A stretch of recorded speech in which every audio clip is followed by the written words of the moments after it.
Against the Gods bab 2084, Guntur. Alis Meng Jianxi tiba-tiba berkerut, Meng Jianyuan, kesabaranku ada batasnya. Jika kamu terus seperti ini. Anak Dewa Jianxi, kata Yun Ce ringan, jika aku jadi kamu, aku telah bekerja keras di kerajaan Dewa Penenun Mimpi selama 100 tahun dan akhirnya mengukuhkan namaku sebagai anak dewa.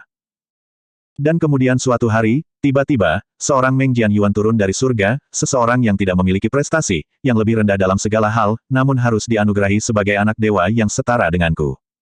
Aku pasti tidak akan mau.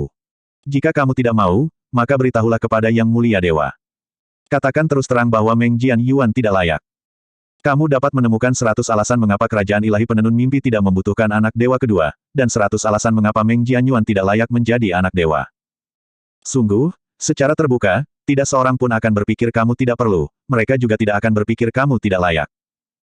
Yun Ce menyipitkan matanya sedikit, bagaimanapun juga, sebagai seorang anak dewa, seseorang seharusnya memiliki ambisi untuk mempertahankan posisinya, serta pendapat, kepercayaan diri, dan ambisi yang sesuai. Tapi sayangnya, Yun Ce menggelengkan kepalanya, kekecewaan dan penyesalan tampak jelas di wajahnya. Sementara kau menekan ayahmu, sang penguasa ilahi, dengan rakyatmu, kau diam-diam mengatur cara-cara tercela untuk mencapku dengan tanda malu, menjadikan hari penganugerahanku sebagai hari aib. Ini benar-benar jahat. Namun kau berteriak tentang persatuan dan saling mendukung, menunjukkan keluasan pikiran dan kultivasimu. Kenapa repot-repot? Tatapan mata Yun Ce berubah menjadi ejekan terbuka. Kamu jelas bisa menjadi anak dewa penenun mimpi yang jujur dan terus terang, jadi mengapa membuat dirimu begitu munafik dan jelek? Oh, benar. Yun Ce tiba-tiba mencondongkan tubuhnya lebih dekat, tatapan jijik di matanya menusuk seperti jarum baja ke tatapan Meng Jianxi. Aku baru saja memikirkan sebuah pepatah yang sangat tidak mengenakan, beberapa orang jelas-jelas tidak bersalah, tetapi memilih untuk menjadi pelacur. Setelah menjadi pelacur, mereka masih ingin mendirikan monumen moral. Apakah anak dewa Jianxi punya wawasan tentang ini? Jantung hampir semua orang yang hadir tiba-tiba berhenti berdetak.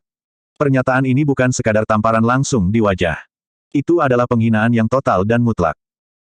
Belum lagi sang penguasa ilahi dan berbagai penguasa impian yang hadir, dalam acara akbar seperti itu dengan tatapan mata yang tak terhitung jumlahnya tertuju pada mereka, siapakah yang berani mengucapkan kata-kata kasar dan berbisa seperti itu kepada sang anak dewa penenun mimpi? Sungguh keterlaluan. Sungguh keterlaluan. Meng Zhangji meraung, kemarahannya sepenuhnya dibenarkan saat ini. Dia melotot ke arah Yun Ce, tekanan jiwanya luar biasa, Meng Jianyuan, tahukah kamu bahwa penghinaan dan fitnah seperti itu terhadap anak dewa penenun mimpi kita adalah dosa besar? Konyol. Balas Yun Ce dingin. Jika anak dewa Jianxi tidak melakukan hal-hal seperti itu, maka aku memang menghina dan memfitnahnya. Namun jika dia melakukannya, maka aku hanya menyatakan fakta yang tidak bisa lebih nyata. Bagaimana itu bisa menjadi penghinaan? Jika kamu bersikeras ini adalah penghinaan, maka bukankah anak dewa Jianxi menghina dirinya sendiri? Meng Jianyuan, suara Meng Jianxi rendah, tetapi ekspresinya tetap tenang. Kamu telah berhasil memancing kemarahanku. Kamu bilang aku tidak konsisten dalam perkataan dan perbuatanku, diam-diam menggunakan taktik curang. Bukti apa yang kamu punya? Kalau tidak ada bukti, maka semua itu hanyalah dugaan kotormu. Bahkan fitnah yang disengaja. Tahukah kamu bahwa kerugian seperti itu bukan untukku, tetapi untuk dirimu sendiri? Sekalipun Yun Ce menghancurkan semuanya, sekalipun semua orang sepenuhnya percaya padanya di bawah bimbingannya, dia tidak akan pernah bisa memberikan bukti nyata. Bukti sederhana. Yun Ce dengan santai menunjuk An Ziming, yang telah berdiri di sana sejak tadi. Gunakan saja, mimpi jatuh padanya. Ekspresi Jianxi tidak berubah, tetapi tepi matanya tiba-tiba dipenuhi garis-garis merah halus yang tak terhitung jumlahnya. Penjaga. Dengan panggilan rendah dari Yun Ce, sosok penjaga mimpi Yuan muncul di belakangnya seperti hantu. Yun Ce menunjuk An Ziming yang wajahnya gelap dan tidak yakin, biarkan dia mengalami mimpi jatuh. Iya. Penjaga mimpi Yuan menurut tanpa ragu, melepaskan kekuatan jiwanya untuk menyelimuti An Ziming. Berhenti. Teriakan keras menyela, menghentikan sepenuhnya kekuatan mimpi jatuh milik penjaga Meng Jianyuan. Meng Xuanji menarik lengannya dan berkata dengan sungguh-sungguh, Meng Jianyuan, kamu telah kehilangan ingatanmu dan benar-benar lupa bahwa, mimpi jatuh, adalah kekuatan terlarang dari kerajaan ilahi penenun mimpi kita, itu hanya untuk digunakan dalam hal-hal besar. Terlarang. Yun Ce mencibir. Aku hanya mendengar bahwa tabu terbesar dari kekuatan, mimpi jatuh, adalah bahwa kekuatan itu tidak boleh digunakan terhadap kerabatnya sendiri. An Ziming berasal dari alam bawahan dan bahkan tidak menyandang nama keluarga, Meng. Bagaimana dia bisa dianggap sebagai kerabat? Lagi pula, tindakan ini adalah untuk membuktikan ketidakbersalahan sang anak dewa Jianxi. Bagaimana mungkin ketidakbersalahan sang anak dewa Jianxi tidak bisa dianggap sebagai masalah besar di matamu? Ekspresi Meng Xuanji menegang, dan dia berkata dengan tajam, begitu seseorang mengalami mimpi jatuh, itu sama saja dengan mengungkap segalanya di hadapan orang lain, tidak menyisakan rahasia atau martabat. Meskipun An Ziming bukan warga kerajaan dewa, dia tetaplah subjek di bawah kerajaan dewa.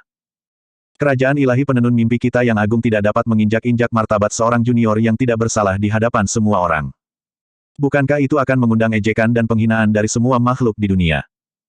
Oh, jadi di mata penguasa Meng Xuanji, kepolosan pencari anak dewa jauh lebih tidak penting daripada martabat warga negara dari alam bawahan. Hahaha. Yun Ce mendongakkan kepalanya dan tertawa. Anak dewa Jianxi, apakah kau mendengarnya? Tuan Meng Xuanji ini lebih suka mengorbankan kepolosanmu untuk melindungi martabat seorang pangeran dari negara kecil. Betapa menyedihkan dan konyolnya dirimu sebagai seorang anak dewa. Meng Jianxi perlahan mengatupkan giginya, retakan di matanya menyebar dengan cepat. Suara Yun Ce tiba-tiba berhenti, dan dia menatap An Ziming, lalu tiba-tiba menyadari, oh, Tuan Xuanji, aku mengerti sekarang. Secara logika, sebagai penguasa aula mimpi, bahkan jika kamu bodoh, kamu tidak akan mengatakan sesuatu yang konyol seperti itu kecuali. Dia menunjuk ke arah An Ziming, orang yang mengaku sebagai An Ziming ini, mungkinkah dia anak harammu, Tuan Xuanji? Kamu. Mata Meng Xuanji melotot, dan darah mengalir deras ke wajahnya hampir seketika. Dian Zhouxi tak dapat menahan diri lagi, tawa pun lolos dari bibirnya. Yun Ce tampak tercerahkan, jika bukan karena alasan ini, aku benar-benar tidak dapat memikirkan alasan lain yang akan membuat seorang penguasa aula mimpi mengatakan lelucon yang tidak masuk akal seperti itu. Penjaga, bagaimana menurutmu? Penjaga Meng Jianyuan dengan tenang menyetujui, apa yang dikatakan tuan muda itu benar. Anak dewa Jianxi. Pada saat ini, An Ziming tiba-tiba berteriak, memecah kecanggungan antara Jian Yuan dan Meng Xuanji, apa yang dikatakan penguasa Xuanji benar. Meskipun aku orang yang rendah hati, aku juga memiliki martabat. Tetapi mereka yang bermartabat tidak dapat dengan mudah menerima menjadi sasaran, mimpi jatuh, di depan begitu banyak orang karena alasan yang dibuat-buat. Kecuali.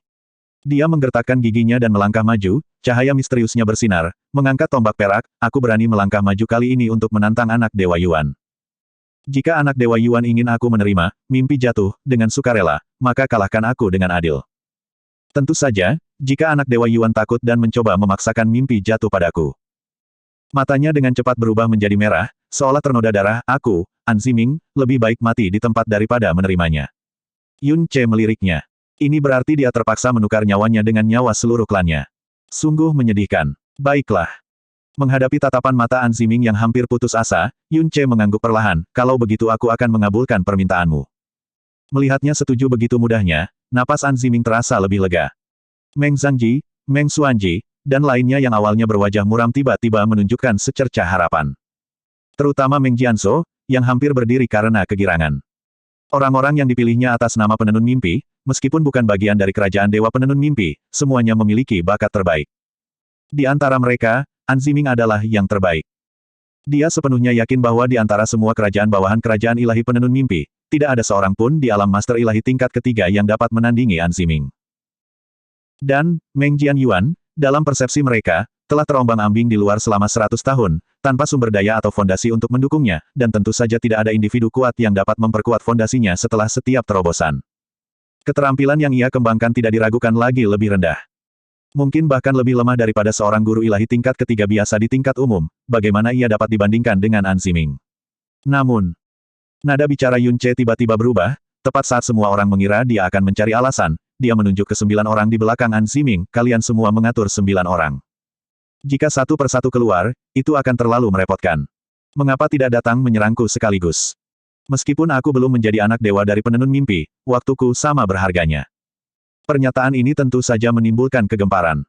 Meng Jinghai langsung tertawa dingin, Meng Jianyuan, apakah kamu sudah gila? Saat semua orang mengungkapkan keterkejutan atau ejekan, mata Meng Kongchan tiba-tiba berbinar. Dia mengangkat tangannya, dan dengan beberapa tarikan napas yang tumpang tindih, 8 master ilahi tingkat ketiga yang sebelumnya ditunjukkan oleh Yun Ce secara bersamaan dibawa ke arena oleh kekuatan yang tak tertahankan, berdiri di samping An Ziming yang tercengang. Yuaner, kata Meng Kongchan ringan, aku hanya akan bertanya satu kali saja, apakah kamu yakin ingin menghadapi ke-9 orang itu sekaligus? Tentu saja. Yun Ce berbalik, menjawab tanpa ragu sedikit pun, sebagai seorang pria, aku harus menepati janjiku adalah ikatanku. Kalau tidak, apa bedanya aku dengan orang-orang yang suka menipu dan jelek itu? Krek. Meng Jianxi mendengar dengan jelas bunyi giginya retak. Bagus. Meng Kongchan mengangguk pelan, kalian semua serang bersama-sama, dan kalian harus menggunakan kekuatan penuh. Jika kalian menang, tidak akan ada hukuman. Namun jika kalian berani menahan diri, akan ada hukuman berat. Kata-kata sang penguasa kerajaan sungguh berbobot. Hal ini membuat orang banyak yang sudah tercengang menjadi semakin bingung. Patuhi perintah dewa tertinggi. An Ziming menjawab dengan keras, tampaknya ingin segera mengakhiri semua ini. Cahaya misterius di tangannya berputar, menunjuk langsung ke Yun Ce, anak Dewa Yuan, mohon beri aku pencerahan. Saat suaranya berakhir, cahaya misterius dari tombak itu berubah menjadi guntur, dan ia menyerang Yun Ce bagaikan sambaran petir. Kekuatan yang dilepaskannya jelas berada pada alam master ilahi tingkat ketiga. Tidak diragukan lagi kekuatan penuh. Pada jarak sedekat itu, seketika kekuatan penuh dari cahaya petir menyambar, bagi para penonton, Yun Ce yang wujudnya tampak tersebar, tidak memiliki cara untuk menghindar. Dan memang, ini adalah kasusnya. Retakan. Setelah suara guntur yang memekakkan telinga membelah udara, gemuruh itu tiba-tiba berhenti. Yun Ce tetap berdiri di tempatnya, tidak bergerak sedikit pun, bahkan tidak ada sedikit pun perubahan ekspresi di wajahnya. Hanya tangan kanannya yang terangkat, ujung jari telunjuknya terulur. Dan tombak perak, yang membawa kekuatan penuh An Ziming, benar-benar membeku tepat di depan ujung jari Yun Ce. Bahkan cahaya petir di sepanjang tombak itu telah lenyap sepenuhnya. An Ziming mempertahankan postur menyerang ke depan, namun dia tampak membeku di tempat. Wajahnya cepat pucat, pupil matanya membesar karena ngeri, seakan-akan dia telah menghadapi teror terburuk di dunia ini. Suasana berubah menjadi hening, diikuti kekacauan, karena banyak sekali orang yang tiba-tiba berdiri atau melompat ke udara, mata mereka terbelalak, seolah-olah mereka tidak percaya dengan pemandangan di hadapan mereka. Apa yang sedang terjadi? Meng Jianzhou bergumam linglung, setiap kata terbata-bata. Meng Zhangji, Meng Xuanji, Meng Jinghai, Meng Kongchan. Bahkan semua penguasa istana mimpi bangkit dari tempat duduknya, wajah mereka menunjukkan keheranan yang sama. Dian Zhouxi yang tadinya bersikap seperti penonton, tiba-tiba juga diliputi keterkejutan. Bibir Yun Ce bergerak sedikit, seolah sedang tersenyum, lalu sosoknya tiba-tiba kabur. Wah! Sosok An Ziming terlempar, dan tombak perak itu telah jatuh ke genggaman Yun Ce. Dia menginjak bayangan cahaya bulan, dan di mata 8 penonton yang ketakutan, bayangan es yang sekilas melintas. Bang bang! Boom! 8 gerakan seketika, 8 bayangan tombak, bahkan sebelum tubuh An Ziming menyentuh tanah, 8 praktisi lainnya telah terpental ke berbagai arah, disertai teriakan yang menembus langit. Sosok Yun Ce akhirnya berhenti, di belakangnya, 8 bayangan tombak yang belum menghilang membentuk bayangan naga yang sangat cemerlang. Dia berbalik, mengayunkan tombaknya pelan, seketika itu juga menimbulkan badai dahsyat yang menelan 9 praktisi yang jatuh dari langit, lalu menarik mereka ke bawah di hadapannya. Boom! Suara benturan terhadap tanah bergema di kaki Yun Ce, dengan keras menghantam hati dan jiwa semua orang yang hadir dengan keterkejutan tiada akhir. Banyak sekali mulut yang menganga lebar, Meng Jianzhou berdiri tercengang, bahkan para penguasa mimpi pun terpaku di tempat, tenggelam dalam pikiran untuk waktu yang lama. Retakan di mata Jianxi telah lama menghilang, digantikan oleh pupil yang melebar hingga hampir memenuhi seluruh irisnya. Anak Dewa Zhouxi sudah berdiri tegak, menatap tajam ke arah Yun Ce. Ke arah lelaki yang tingkat kultivasinya hanya di alam master ilahi tingkat ketiga.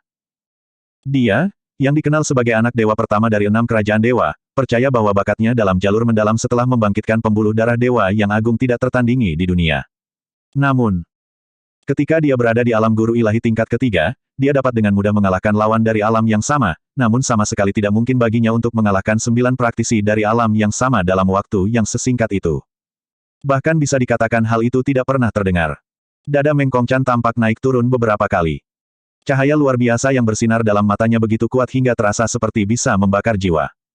Saudara Fusen benar-benar tidak menipu saya. Ini bukan sekedar kejutan luar biasa. Hahaha. Meng Kongchan tertawa terbahak-bahak, tawanya tak terkendali di hadapan semua orang, bagus. Bagus sekali. Seperti yang diharapkan dari Yuanku, bahkan setelah melayang selama 100 tahun, tanpa menikmati sumber daya apapun dari kerajaan dewa, bakatmu tetap luar biasa. Bakat tingkat ini tidak hanya luar biasa. Gumam pemimpin lembah mimpi. Tetapi segera menutup mulutnya saat menyadarinya.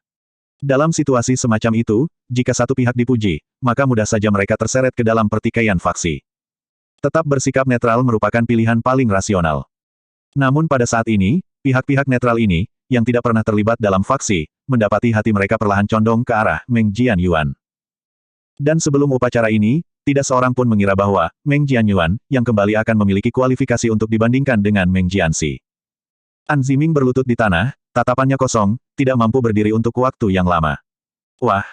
Dengan suara keras, Tombak kesayangan yang dibawanya terjatuh ke tanah di hadapannya. Suara rendah Yun Ce terdengar di telinganya, sepertinya kamu telah mengacaukan rencana ini.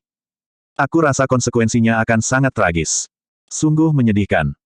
Sebelum kamu mengambil tombak ini lagi, pikirkan baik-baik siapa yang telah menyakitimu, dan yang lebih penting, pikirkan dengan jernih siapa yang dapat menyelamatkanmu dalam situasi ini. Mata kosong An Ziming bergetar sedikit, kemudian getarannya bertambah hebat. Tiba-tiba, dia bangkit berdiri, berlutut dengan berat di tanah, dan berteriak sekuat tenaga, aku mohon pada Yang Mulia Dewa, aku mohon pada anak Dewa Yuan untuk menyelamatkanku. Selamatkan keluarga kerajaanku. Raungan yang tiba-tiba ini hampir merobek tenggorokannya, menggetarkan telinga semua orang. Ekspresi Meng Jianzhou berubah drastis. Meng Kongchan melirik Yun Ce, lalu berkata dengan ringan. Menyelamatkanmu. Apa maksudmu? An Ziming tiba-tiba mengangkat tangannya, menunjuk ke arah Meng Jianzhou, itu dia. Itu adalah putra Dewa Meng Jianzhou. Dia menggunakan nyawa ayah dan saudara perempuanku sebagai ancaman, memaksaku untuk memprovokasi dan menantang anak Dewa Yuan hari ini, dan kemudian mengalahkannya dengan cara yang paling memalukan, sehingga dia tidak akan punya muka lagi. Kamu diam. Meng Jianzhou meledak, wajahnya berubah pucat, An Ziming.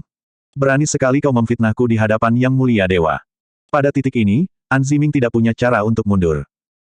Ia menghadapi Meng Jianzhou, tatapannya tajam, setiap kata dipenuhi dengan kesedihan yang dingin, aku, An Ziming, bersumpah demi hidupku dan kemuliaan seumur hidupku, jika ada satu kata pun yang salah, biarkan aku mati. Masih berani memfitnah. Kau pantas mati. Wajah Meng Jianzhou berubah menjadi hitam pekat, seolah-olah kehabisan darah.